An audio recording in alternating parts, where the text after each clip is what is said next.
So I really hope that this content is of value for you. And just in return, I would ask for you to hit the subscribe button, like this video, and the rest of the videos that are coming up. And well, I just want to say thank you. Thank you for being a subscriber, and I just hope this information is of value for you. I'll see you there. This third module, we are going to see the LEED online platform. It is a very easy platform that you can use where you register your projects, where you have everything organized, and where you can see the credits and prerequisites templates that you would be using to submit the information to the reviewers once all the information and documentation of your projects is ready to go. Awesome. So this is the LEED online platform. Go ahead and sign up in this browser. And as I've said to you before, I am currently working at a company right now. It's called Seika.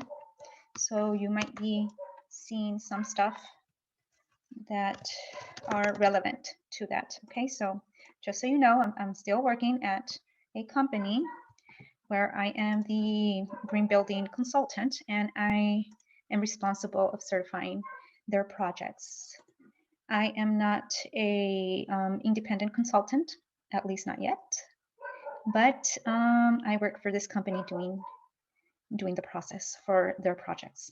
Okay, so okay, once you log in, and guys, I totally forgot, I'm sorry about that, but if you don't have an account in the USGBC page website, you cannot be able to register for LEED Online. So what you need to do first is have your registration ready on the USGBC page.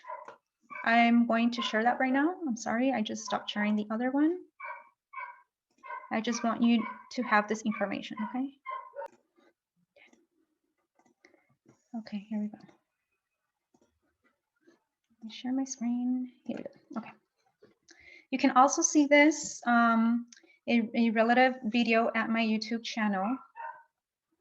And you can check out how to register your register for an account here for the USGBC homepage. And you can also see at my YouTube channel how to register for a LEED exam, okay, for an accreditation exam. And get started, okay? So once you're logged in, you will see your name here. This will be your account.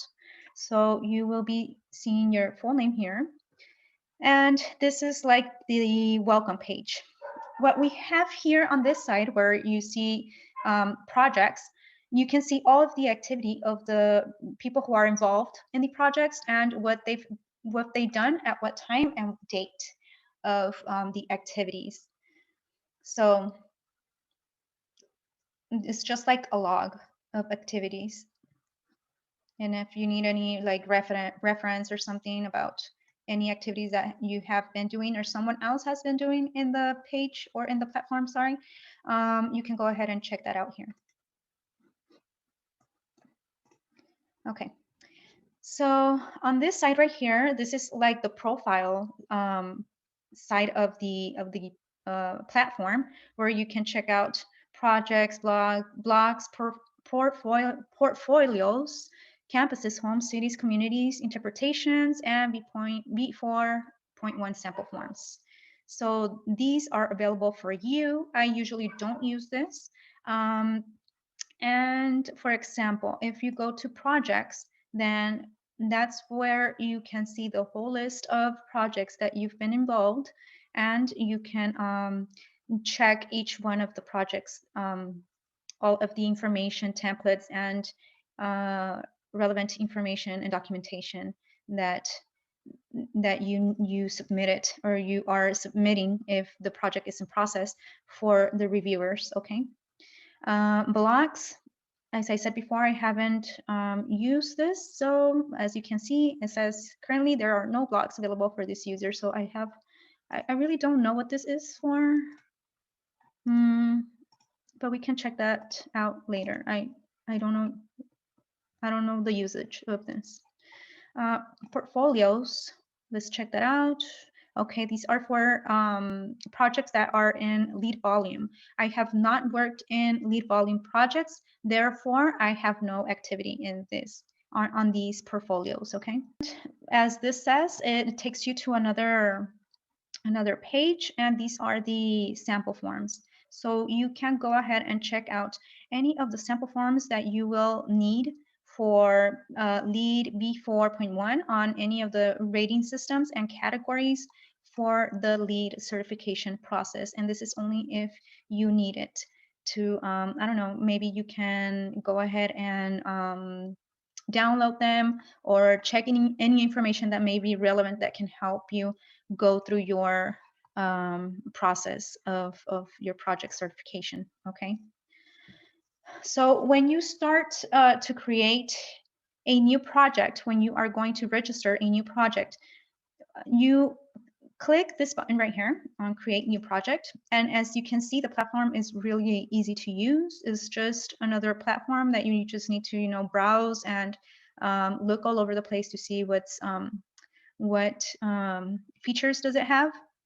So in this case, the type of project that you will be submitting or you will be registering, you will choose it here.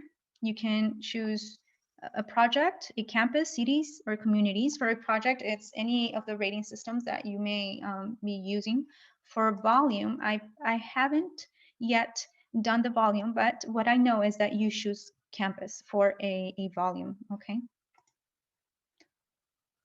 And on details, what you do is just put, the whole details of your project. It all depends on the objectives of your project and what you're looking forward. And some of the information of your project, like the starting date, the end date, anticipated type. And this means if you are doing an airport and you know that your project is going to be an airport, then you go ahead and put that. If you know, the anticipated usage of your project, then you go ahead and put that. Okay.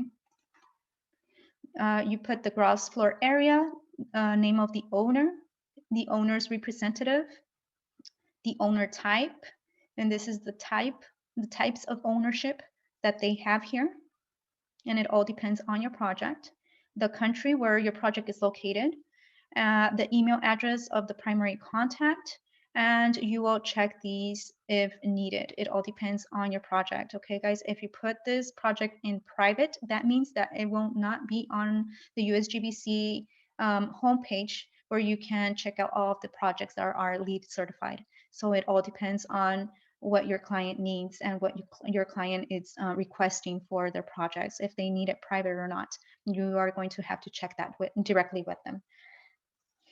The project address. So once you continue, you need your the owner's representative to have this agreement signed, this right here, and or if you have the faculty, you can go ahead and sign it as the green building consultant. You can go ahead and sign that agreement.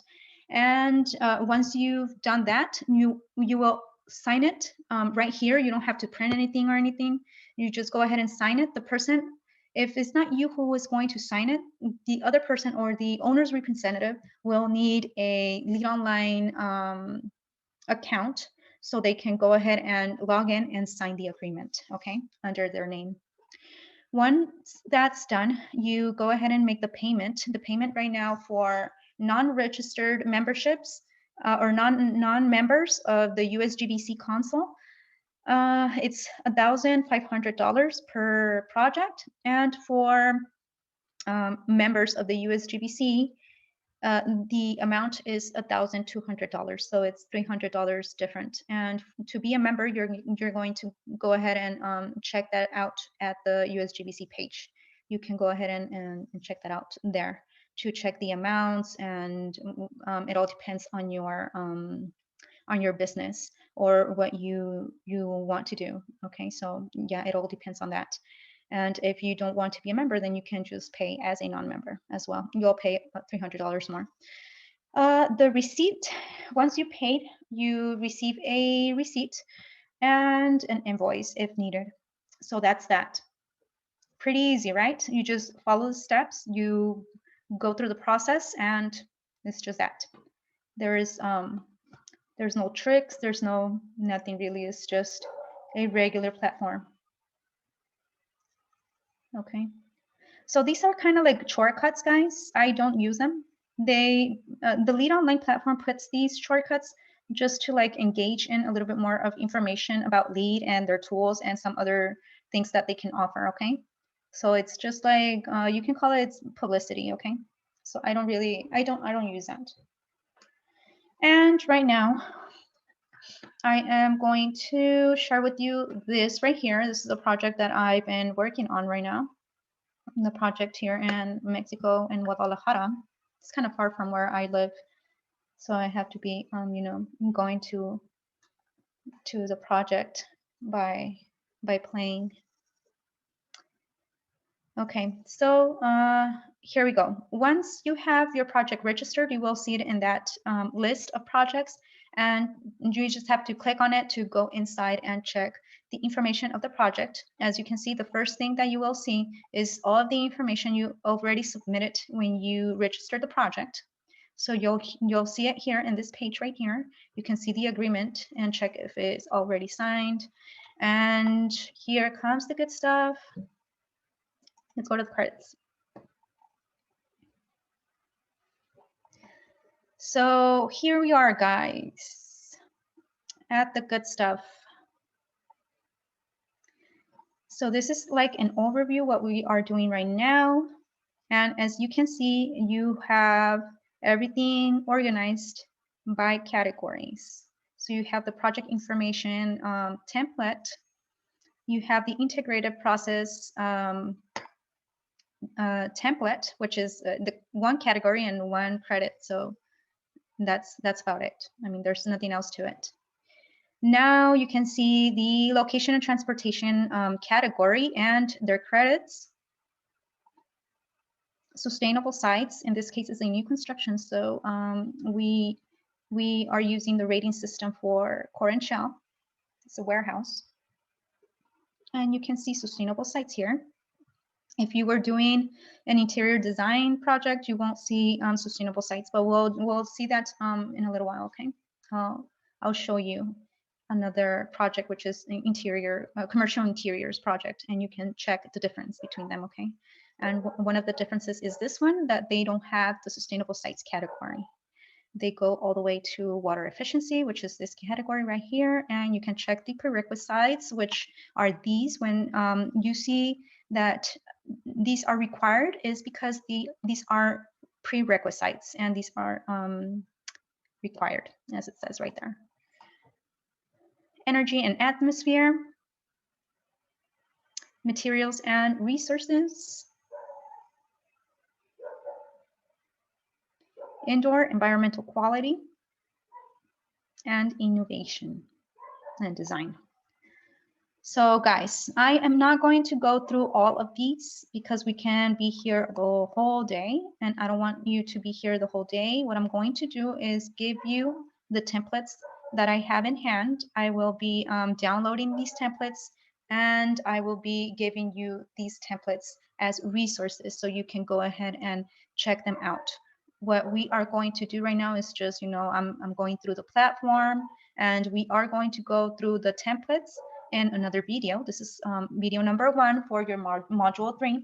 And right now, I just want you to be familiar with the platform. So it's all organized by categories, and this is how it works, okay? So if you are attempting any of the credits on any of these categories, you have the availability to put it as attempted. Okay, once you put it on attempted, you will have the availability to, let's see one that it's not ready for review, so I can go ahead and check that out. Okay, here we go. Attempted. We have this one, which is attempted, and this gives you the opportunity to go ahead and check what you need for this credit. Right here, once you click on it, you can see that you can go right to the form, which is the template. You can go to the thresholds, uploads. You can assign team for the credit library, which will send you back to the USGBC credit library. And education, I'm not really sure about what this is. I've never used it before, but we can figure it out later on, okay? So once you go into any of your credits or prerequisites, what I like to do first is check my template, check my form, and I am going to open this one right now, so you can just take a look, quick look.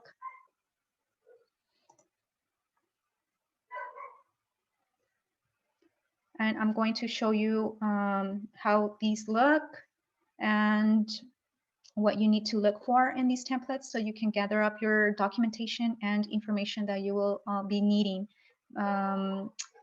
maybe by your subcontractors, from on-site co-workers, or if you need to do a little bit more of an investigation of the materials, products, or anything related to the credit. I usually do go first to the template and check that out and check what I am going to need to achieve this credit or prerequisite. Okay.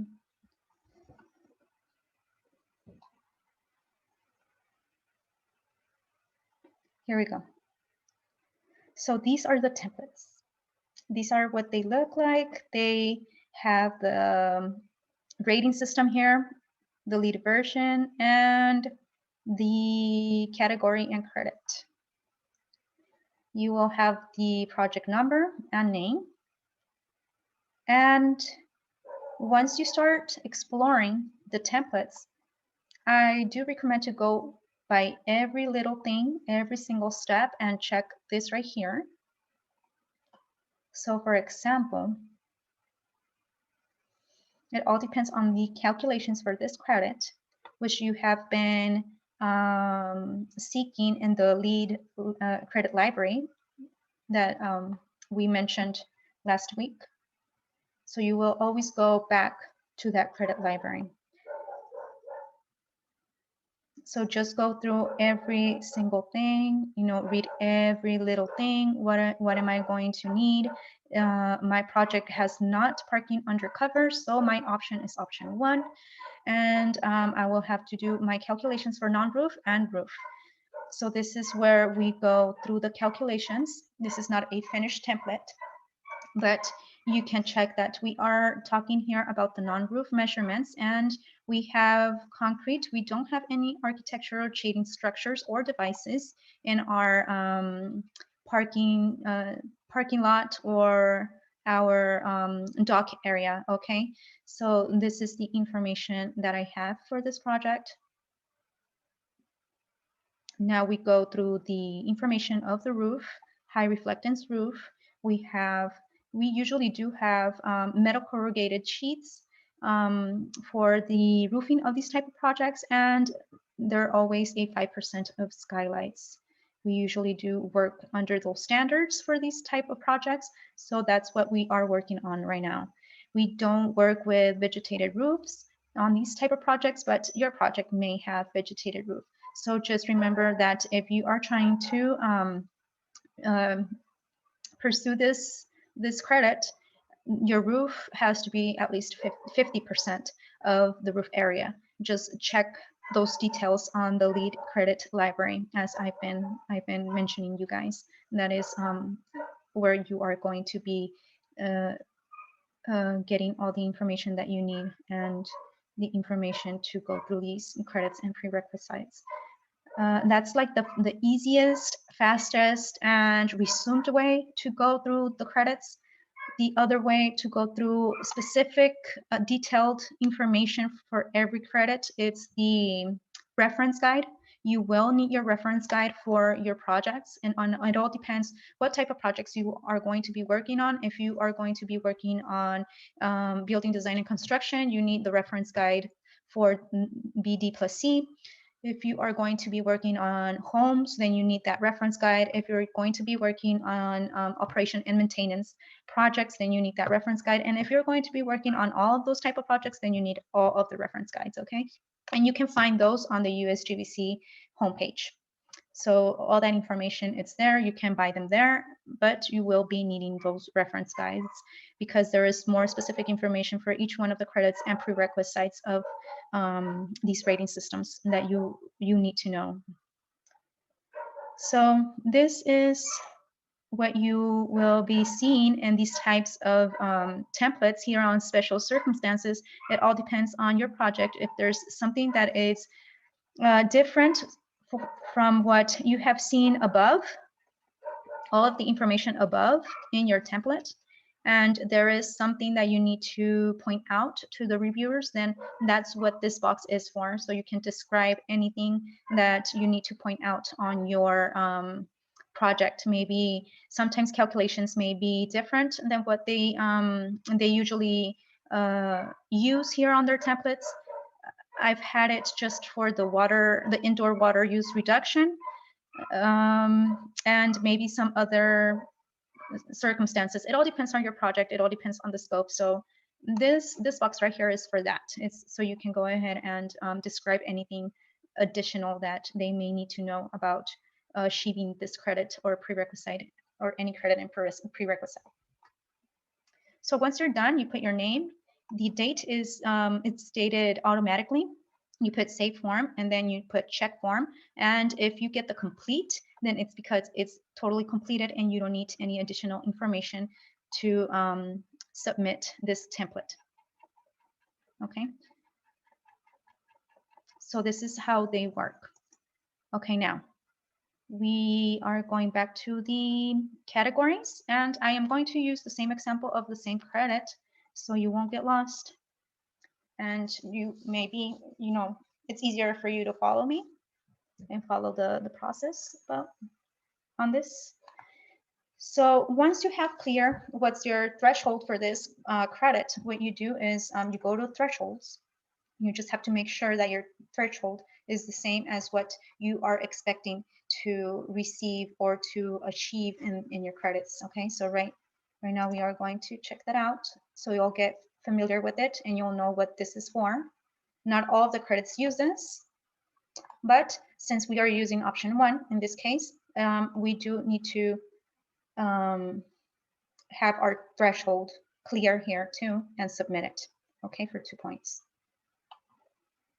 So once you have that and you're working on your credit and the documentation that you need to submit your credit, you go to uploads. And in your uploads, what you are going to do is, upload all of the information, maybe submittals, maybe as it could be plans, it could be evidence, it could be pictures, it could be any documentation that you may need to have gathered and submitted to support your credit and to support the achievement of this credit or prerequisite, or any credit and prerequisite. So you will have all of your uploads right here, and you need to upload one by one. You can't, just highlight a lot of documents and upload them at the same time. You need to go one by one, step by step. Okay, so I think that's important for you to know that. And here on team, as I said before, what you can do is assign someone to this credit or any prerequisite. And what you do is just check on them and just submit. Okay. And as I said before, the LEED credit library, this will take you directly to the LEED credit library on the USGBC page. And if you need to check any information about the credit, you can do it as quickly as clicking on the credit library. The education, I've never used this before, but okay, so you have it here. It's not available. Okay, I usually don't use that. So once you have your credit or prerequisite ready to go with all of the information and all of the uploads and documentations that you need to support it, then what you do is have your credit or prerequisite, you change it to ready for review. When you see this right here, this check mark in green, it's because your prerequisite or credit is ready for review. That means that you have everything uploaded, and this is the way I keep my information organized here and in another sheet where I know exactly what I have in my credits and exactly the process and the what is it, the oh, I totally forgot the word, but that's how I keep myself organized. Okay, you guys, once I finish each of my credits, that's the way I do it. So you can do it in the way that mostly it's most effective for you.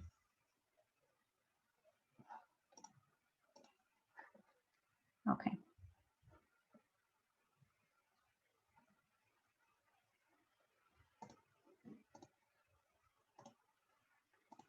Okay, just give me 1 second, guys.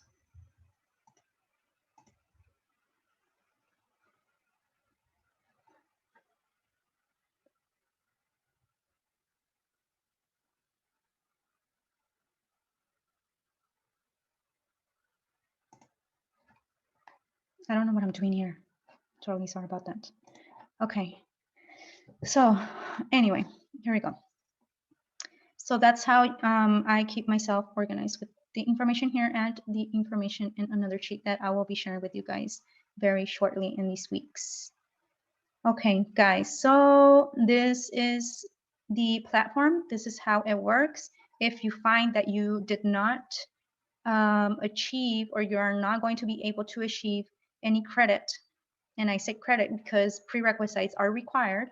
If you are not going to be able to achieve a credit, and if you have it attempted, you can always withdraw it, okay, and leave it out of scope. So you always have that option before you submit everything. And before you click submit for review, check every single detail, all of your calculations, all of the information, and all of the documentations 10, 20 times before you submit for review. And that's what I can tell you guys right now, and that's what I can recommend to you. Okay, just check everything, all the calculations, all of the documentation, every single little detail, all of your templates and everything before you submit. So all of the information is clear for the reviewers, and that you make sure that you didn't left anything out. Okay, guys, so here we go. That's it. This is the platform. This is the way we work on the platform. And if you want to go ahead and check this out, this right here will give you all of the uploads on every single prerequisite and every single credit. This will give you the whole list of the team members. This will give you a timeline. Once you submit for review and the reviewers are checking the information of the project, you may have clarifications that they are asking for additional information on credits or prerequisites. So you might have clarifications here. And if you finished with your process and you take the step of having a credit reviewed further than the final review of the reviewers, then you'll have your interpretations here. Okay, you can always find your receipts here, and that's about it, guys. I hope this information is of use for you. I totally think it will be, and it is. So this is it, guys. So thank you so much, guys. Thank you so much for being here, and I'll see you in the next video.